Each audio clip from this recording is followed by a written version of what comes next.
Hi viewers, welcome to our channel. Rajamouli గారి 'Varanasi' cinema కోసం ఇప్పుడు జేమ్స్ కెమెరాన్ గారే రంగంలోకి దిగుతున్నట్టుగా తెలుస్తుంది. అంటే ఇంటర్వ్యూ జరిగిన సందర్భంగా ఆయనే చెప్పారు. మరి ఫ్యూచర్‌లో ఈ సినిమా రిలీజ్ ఈవెంట్‌కి కావచ్చు, లేకుంటే హాలీవుడ్‌లో అక్కడ ఏమన్నా ప్రమోషన్స్ చేస్తే అక్కడ కెమెరాన్ గారు వచ్చే అవకాశం ఉంటుందా? మరి ఏ స్థాయిలో దీనికి సంబంధించిన ప్రమోషన్ అక్కడ జరిగే అవకాశం ఉందనేది ఒకసారి డిస్కస్ చేద్దాం. దీనికి సంబంధించి డిస్కస్ చేయడానికి ప్రెజెంట్ మనతో పాటు ప్రముఖ జర్నలిస్ట్ ధీరజ్ అప్పాజీ గారు ఉన్నారు. వారిని అడిగి తెలుసుకునే ప్రయత్నం చేద్దాం. నమస్కారం సార్. నమస్తే ఆదిత్య. సార్, యాక్చువల్‌గా ఇక్కడ రామోజీ ఫిల్మ్ సిటీలో ఈవెంట్ జరిగినప్పుడే మనకు అంతకు ముందు నుంచే వార్తలొచ్చాయి. జేమ్స్ కెమెరాన్ రాబోతున్నారేమో అని చెప్పేసి. మనం కూడా ఒకసారి డిస్కస్ చేసాం. అవును. కాకపోతే అప్పుడు రాలేదు. ఆయన అట్టహాసంగా జరిగింది ఈవెంట్. హ్మ్.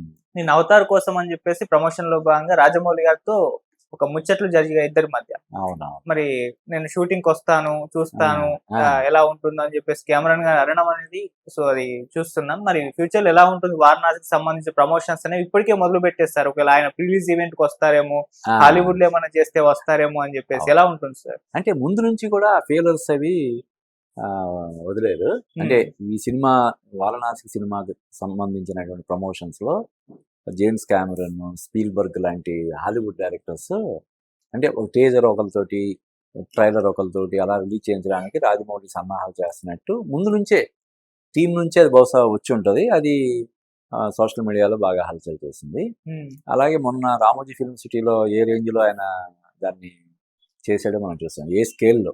అవును. అంటే ఒక మీడియం బడ్జెట్ సినిమా తీసేయొచ్చు. ఆ ఫంక్షన్‌కి అయ్యిన ఖర్చుతోటి దాదాపుగా ఒక 20,00,00,000 ఖర్చు పెట్టి చేశారంటున్నారు ఆ ఈవెంట్. ఓకే. అయితే అట్ ది సేమ్ టైమ్ ఆ ఈవెంట్ ద్వారా ఒక 30,00,00,000 స్ట్రీమింగ్ రైట్స్ రూపంలో వచ్చాయని చెప్పి కూడా చెప్తున్నారు. అంటే ఆ హ్మ్. ఈవెంట్ ద్వారా కూడా లబ్ధి జరిగింది. ముఖ్యంగా ప్రమోషన్. ఏదైతే రాజమౌళి ఒక చిన్న మాట అది అన్నాడో హనుమంతుడికి సంబంధించి అది అవును. విపరీతంగా వివాదం అయిపోవడం అసలు అంటే కోట్లాది రూపాయలు ఖర్చు పెట్టినారా అని ప్రచారం ఆ సినిమాకి వచ్చింది.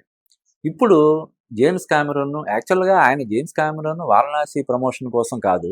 హ్మ్. ఆయన 'అవతార్' సినిమాని ప్రమోట్ చేసుకోవడం కోసం రాజమౌళి. ఇప్పుడు మన అవును. ఇండియాలో నంబర్ 1 డైరెక్టర్ అంటే రాజమౌళి. అంటే హ్మ్.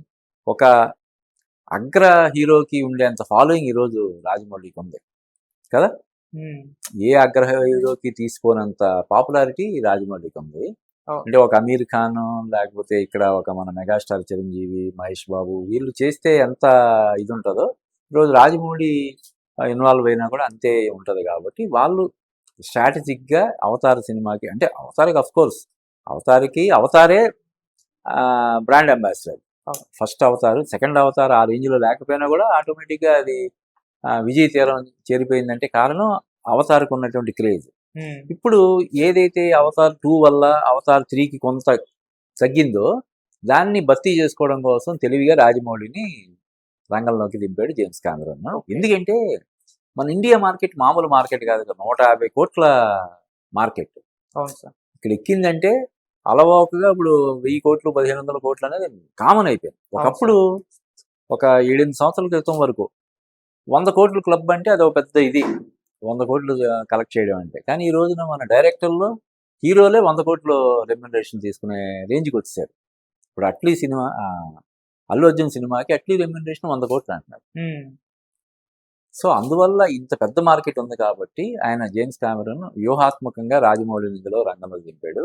ఎప్పుడైతే తన సినిమాకి రాజమౌళి హెల్ప్ అయ్యాడో, రేపు రాజమౌళి సినిమాకి కూడా తను ప్రచారం పరంగా హెల్ప్ చేస్తాడు కదా! ఆహా! ఇప్పుడు ఒక టీజర్ ఎవరో రిలీజ్ చేసిన దానికి, జేమ్స్ కెమెరాన్ రిలీజ్ చేసిన దానికి చాలా ఉంటది కదా! తేడా ఉంటుంది సార్. తేడా ఉంటది కదా! హ్మ్. ఒక్కసారి ప్రపంచం మొత్తం ఏంటి జేమ్స్ కెమెరాన్ అనే ఒక ఇదొస్తది.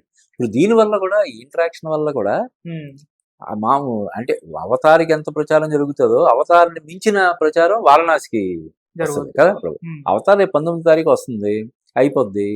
'వారణాసి' ఇంకా 2 ఇయర్స్ ఉంది రిలీజ్‌కి. Correct sir. అప్పటి వరకు ఈ వీళ్ళిద్దరి మధ్య జరిగినటువంటి 'వారణాసి' సినిమా సంబంధించి వీళ్ళిద్దరి మధ్య జరిగిన కాన్వర్సేషన్ ఏదైతే అది అలాగా హల్చల్ చేస్తూనే ఉంటది కదా! పైగా ఇప్పుడు ఆహ్, షూటింగ్‌కి ఇన్వైట్ చేసున్నాడు. వస్తాడు సరదాగా ఏదో టైంలో మీరు తిరిగి చేసుకొని వస్తాడు. అది అవును. ఇంకా విపరీతంగా వైరల్ అయిపోద్ది కదా! హ్మ్. అలాగా అంటే ఇది 'వారణాసి' సినిమాకి సంబంధించి అంటే ఏదైతే పాన్ వరల్డ్ స్థాయిలో దాన్ని రూపొందిస్తున్నారో దానికి నిదర్శనంగా ఈ ఇంటరాక్షన్‌ని మనం చెప్పుకోవచ్చు. ఓకే. సార్ ఆల్రెడీ బాహుబలితో ఒక మార్క్ పెట్టేశారు. సో అది దాని కలెక్షన్స్ బీట్ చేయడానికి అన్ని ఇండస్ట్రీలు ట్రై చేస్తున్నాయో మనం చూసాం. ఇప్పుడు ఈ 'వారణాసి' సినిమా కూడా ఇంకొక మార్క్ క్రియేట్ చేసే అవకాశం ఉంది. ఆ అవును. తర్వాత దీని కలెక్షన్స్ బీట్ చేయడానికి మిగతా సినిమాలు పోటీ పడే ఛాన్స్ ఏమన్నా కనిపిస్తున్నాయి? మనం చాలా సందర్భాల్లో చూసాం సార్. అంతే అదొక బెంచ్ మార్క్. ఇప్పుడు చాలా రోజుల వరకు మొన్నటి 'పుష్ప' వరకు కూడా హ్మ్. నాన్ బాహుబలి రికార్డ్స్ అని అవును, అనేవారు. మాట్లాడుకున్నారు. అంటే రికార్డ్ అంటే మళ్ళీ అక్కడ బాహుబలి ఉండిపోయింది. మిగతా రికార్డులన్నీ కొట్టేసింది. అవును. కానీ బాహుబలి రికార్డు లేదు. అందుకని నాన్ బాహుబలి, బాహుబలి తప్ప హ్మ్. నాన్ బాహుబలి రికార్డ్స్ అని మొన్నటి వరకు చెప్పేవాళ్ళు. హ్మ్. అంటే ఒక రికార్డు 10 years బ్యాక్ ఉన్న రికార్డ్‌ని ఇప్పటికీ కూడా కొట్టకుండా ఉండడం అనేది ఇది కాదు కాబట్టి తర్వాత వచ్చిన సినిమాలు కొన్ని సినిమాలు 'పుష్ప' గాని లేకపోతే మరొకటి గాని దాన్ని క్రాస్ చేసి ఉండొచ్చు. హ్మ్. కానీ ఇప్పుడు ఇది వస్తున్న 'వారణాసి' సినిమాతో అతను ఆహ్, చేయబోయే దీన్ని ఖచ్చితంగా దాన్ని దాటాలంటే మళ్ళీ ఒక 10, 15 సంవత్సరాలు పట్టేలాగా ఉంటదని మనం చెప్పొచ్చు. ఎందుకంటే ఓకే. ఇది 'బాహుబలి' అనేది ఓన్లీ పాన్ ఇండియా. హ్మ్. ఇది ఆయన టార్గెట్టే పాన్ వరల్డ్. ప్రియాంక అవును సార్. చోప్రాని ఏరికోరి తీసుకోవడం వెనకాల రీజన్ అదే కదా! హ్మ్. ఆమెకి ఇంటర్నేషనల్‌గా ఉన్న ఫేమ్ అవును. దృష్టిలో పెట్టుకొని చేశాడు. కాబట్టి డెఫినిట్‌గా 'వారణాసి' సినిమా రికార్డ్స్ దాటాలంటే కనీసం 10, 12 సంవత్సరాలు మళ్ళీ పట్టే రేంజ్‌లో ఆ సినిమా ఉంటదని మనం చెప్పొచ్చు. ఓకే.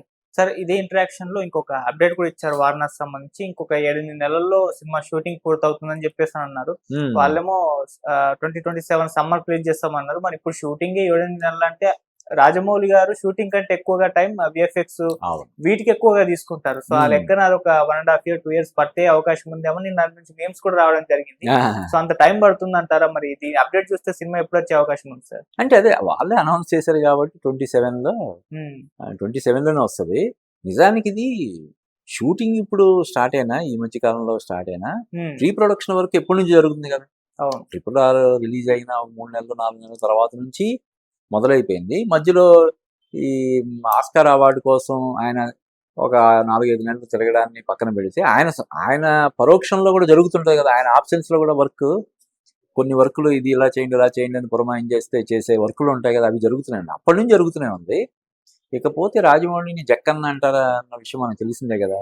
ఆయన ప్రతీదీ చెక్కుతాడు కాబట్టి హ్మ్. షూటింగ్ 6, 7 నెలల్లో లేకపోతే ఈ సంవత్సరంలో అయిపోయినా మొత్తం అదంతా పోస్ట్ ప్రొడక్షన్‌కి ఎక్కువ టైం. పైగా ఇందాక మనం చెప్పాం. దీన్ని పాన్ వరల్డ్ రేంజ్‌లో తీర్చిదిద్దుతున్నాడు కాబట్టి హ్మ్. కనీసం ఇంకో 7, 8 నెలలు పోస్ట్ ప్రొడక్షన్‌కి టైం తీసుకుంటాడు. ఓకే. కాబట్టి 2027లోనే ఈ సినిమా వస్తదని మనం చెప్పొచ్చు. ఓకే. సార్ ప్రచారానికైతే ఒక 'జేమ్స్ కెమెరాన్' గాకుండా ఇంకా చాలా మంది హాలీవుడ్ స్టార్స్, అవును. డైరెక్టర్స్ దిగే అవకాశం ఉన్నట్టే కనిపిస్తుంది సార్ ప్రెజెంట్ అవును. కండిషన్ చూసుకుంటే. అవును. అంటే చెప్పాను గదా! ఏదైనా సరే అంటే రాజమౌళి గొప్పతనం ఒక ఎత్తైతే, హ్మ్. మన ఇండియన్ మార్కెట్ ఇంకొకటి. ఓకే. ఇప్పుడు 'జేమ్స్ కామెరాన్' మొన్నటి వరకు అంటే ఇంగ్లీష్ సినిమా చూసే వాళ్ళకి తప్ప మామూలు వాళ్ళకి పెద్దగా తెలియని ఇదే కదా! అంటే ఆయన అంతకుముందు ఎన్ని గొప్ప సినిమాలు చేసినా గూడా, ఇంకా చాలా మందికి తెలియని ఇది ఉంటది గదా! అవును సార్. ఇప్పుడు ఒక హౌస్ హోల్డ్ నేమ్ లాగా రాజమౌళి ఎంతమందికైతే తెలుస్తాడో, హ్మ్. 'జేమ్స్ కామెరాన్' గూడా అంతమందికి తెలిసిపోతాడు. ఓకే. అలాగే రేపొద్దున 'స్పీల్బర్గ్' గూడా రంగంలోకి దిగి రాజమౌళితో ఇంటరాక్షన్ లేదా మరొకటి ఏదో రిలీజ్ చేయడం, మరొకటి ఏదో చేశాడనుకో, హ్మ్. ఆయన గూడా అదే రేంజ్‌కొచ్చేస్తాడు గదా! అంటే ఈయన వల్ల ఆయనకి పాపులారిటీ అని కాదు, వాళ్ళు ప్రపంచవ్యాప్తంగా పేరుండొచ్చు. ఇప్పుడు మొన్న ఆహ్, ఇంటర్నేషనల్ ఫుట్‌బాల్ ప్లేయర్ మెస్సీ అని వచ్చాడు. ఆయనతో ఫోటోలు దిగడానికి కొంతమంది 10,00,000 10,00,000. అంటే 10 సెకండ్‌లు జస్ట్ ఫోటో కోసం వాళ్ళు కావాలంటే గ్రాఫిక్స్‌లో గూడా దాన్ని చేసుకోవచ్చు. అవును. అటువంటిది 10,00,000 ఇవ్వడం ఏంటి? అతని గురించి మనకి ఎంతమందికి తెలుసు నాకే తెలీదు. అంటే నేను ఈ స్పోర్ట్స్ అది పెద్దగా ఫాలో అవ్వను కాబట్టి, ఓకే. అంటే పేరేదో విన్నట్టు పేరు తెలుసు కానీ అతనికి ఇంత పాపులారిటీ ఉంది. అతనితో ఫోటో దిగడం కోసం 10,00,000 ఇప్పుడు కలకత్తాలో ఎంత బీభత్సం జరిగిపోయింది కదా! అంటే అంత హ్మ్. క్రేజ్ ఉంటదా? ఆశ్చర్యపోయాను నేను. క్రికెట్‌కి ఓకే. మనోళ్ళకి విపరీతం క్రేజ్ ఉంటదని తెలుసు. కానీ ఫుట్‌బాల్ లవర్స్ కూడా ఎంతమంది ఉన్నారా మన దేశంలో? అది కూడా ఈ రేంజ్‌లో జస్ట్ ఒక సెల్ఫీ దిగడానికో, లేదంటే ఒక ఫోటో దిగడానికో 10,00,000 ఇస్తారా?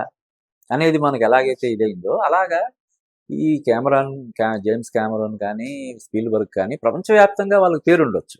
అవును. మన ఇండియాలో వాళ్ళ పేరు మారుమోగాలంటే ఇదొక బెస్ట్ ఇది. కాబట్టి వీళ్ళిద్దరితో పాటు ఇంకొక ఇద్దరు, ముగ్గురు ప్రముఖ దర్శకులను రంగంలోకి దించినా గూడా అలా హీరోల్ని ఇప్పుడు వీళ్ళ డైరెక్టర్లు ఉమ్, హాలీవుడ్ హీరోలను కూడా ఇందులో ఇన్వాల్వ్ చేసినా కూడా మనం ఆశ్చర్యపోవాల్సినటువంటి అవసరం లేదు. ఎందుకంటే ప్రియాంక చోప్రాకి ఆల్రెడీ హాలీవుడ్ లో మంచి ఇది ఉంది. అవును. ఇప్పుడు జేమ్స్ కామెరూన్, స్పీల్బర్గ్ ఉన్నారు. వాళ్ళతో ఒక మాట చెప్పించాడు అనుకో, ఉమ్. ఎంత పెద్ద హాలీవుడ్ హీరో అయినా అది ఆనర్ చేస్తారు కదా, అలాగా.